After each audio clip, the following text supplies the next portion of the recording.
Hello and welcome to the NFL Update Week 6. Before I talk about anything that happened this week, here are my top 5 offensive and defensive plays of the week.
To start off the week, the undefeated Atlanta Falcons play the New Orleans Saints. You figured the Falcons would have won handily, but surprisingly, Drew Brees and New Orleans Saints were able to pull out a win. With that win, the Falcons are no longer undefeated and only 5 teams remain undefeated. It's been a long time since we saw the Detroit Lions get a win, but this Sunday, facing the Chicago Bears and Jay Cutler, Matthew Stafford was finally able to pull out a W. This season we haven't heard too much from Calvin Johnson, mainly because he hasn't done much. But on Sunday's game, Calvin came up big, and when it hit overtime, Calvin had a big time catch to set the game-winning field goal. Don't worry, you will not have to fear the dreaded 0-16 season no longer. This week Dan Campbell got his first action as a head coach. Clearly Dan Campbell not just looks like a football coach, but he was able to coach up his players as they took on the Tennessee Titans. Sure, the Tennessee Titans are not the best team, but whatever Dan Campbell did, you could tell the Dolphins were playing for a purpose. The Dolphins this week looked like they weren't just playing for a paycheck, they looked like they were playing to win the game. The way Dan Campbell handled himself on the sideline was what a real head coach handles himself on the sideline. Dan Campbell may not be the long-term answer for the Miami Dolphins, they may look to somebody else, but for his first game, he looked pretty good.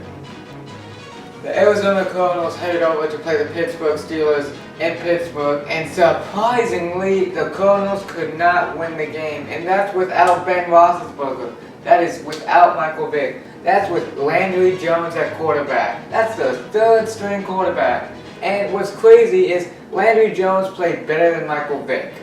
During the game, Michael Vick got an injury, which is usually how all his injuries occur when he's losing. Michael Vick probably will never see the field again because Michael Vick's prime is way past over. Landry Jones is a backup for a reason, so Roethlisberger needs to get healthy quick. But for his first game as a starter, Landry Jones handled that Cardinals defense. And Martavis Bryant, that man just came off a suspension and he's already out there making plays for the Pittsburgh Steelers.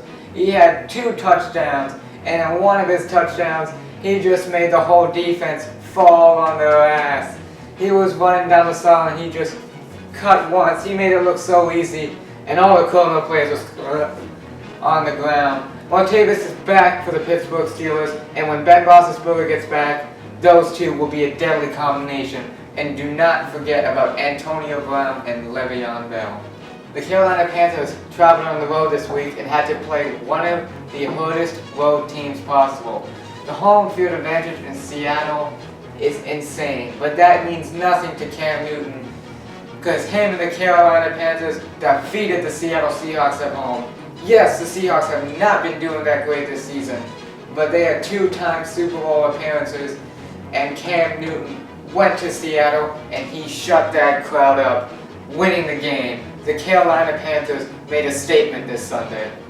And the next game, another very difficult place to play in is Lambeau Field.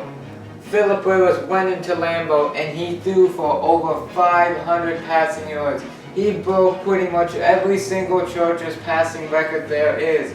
He did everything except get the win.